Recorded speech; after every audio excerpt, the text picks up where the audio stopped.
My dad got a kick out of the construction, and I guess saying that he did it. And he enjoyed the challenge of building for himself. And because wooden boats were somewhat hard to sell, then he'd always have to tell a prospective client that, well, it was made from pieces that came from the dump and everything. You know, he wasn't the best salesman.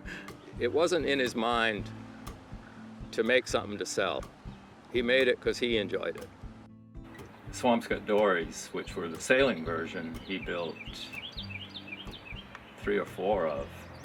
And that was early 1900s workman's shore, you know, a shore fisherman would go out and catch quahogs, and they were 20-foot boats, and they'd carry a lot of weight, and still they'd handle very well under sail.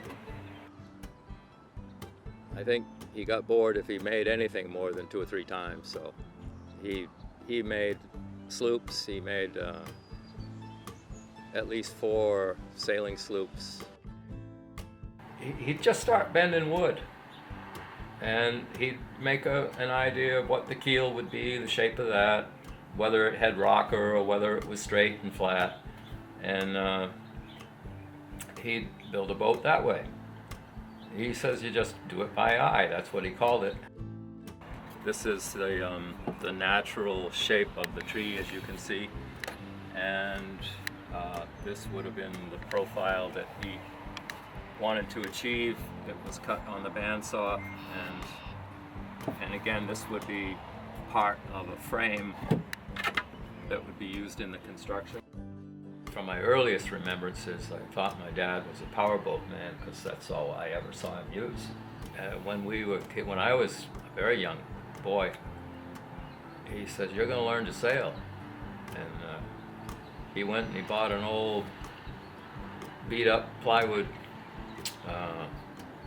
boat, and he came home, patched it up, and a week later we were sailing it, and he grabbed the halyard and taught me how to sail just like he'd been doing it all his life.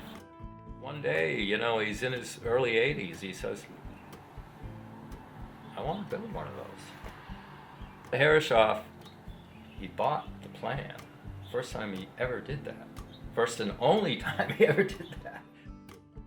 Building a boat starts with the keel and the stem and the transom, and that would be set up on a platform, and a lot of times he would construct this whole thing right out in the driveway. And my dad also made the hardware for building the boat, and he made the bronze gudgeons for the rudder, and stuff for the skeg for the keel, mast bands, and deck fittings that were made of brass and bronze. Those were homemade. So he made every part of the boat. Yeah. But that's unusual, don't you think? Yeah. That's my brother Albert and my father there. When you start with a pile of lumber and you end up with a beautiful looking vessel, it's tremendous satisfaction from it.